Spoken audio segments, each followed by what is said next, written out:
చెల్లెలిపై లైంగిక దాడి చేసిన అన్న గర్భం దాల్చి మగబిడ్డకు జన్మనిచ్చిన బాలిక అన్నమయ్య జిల్లా కేవీపల్లె మండలంలోని ఓ గ్రామంలో దారుణం. తండ్రి పక్షవాతంతో మంచానికి పరిమితమవడం, తల్లి ఆర్థిక పరిస్థితులతో గల్ఫ్ దేశానికి వెళ్లడంతో ఇంటి దగ్గర ఒంటరిగా ఉంటున్న బాలిక.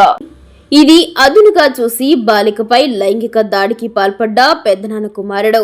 బాలిక గర్భం దాల్చడంతో పీలేరులోని ఓ ప్రైవేట్ ఆసుపత్రిలో చేర్పించిన దగ్గరి బంధువులు. ఆ ఆసుపత్రిలో మగబిడ్డకు జన్మనిచ్చిన బాలిక. ఈ విషయం తెలుసుకుని గ్రామం నుండి పారిపోయిన బాలిక అన్న ఆ పసిబిడ్డను ఎవరికైనా ఇచ్చేయాలని, బాలిక బాగోగులు తాము చూసుకుంటామని మంతనాలకు దిగిన నిందితుడి కుటుంబ సభ్యులు.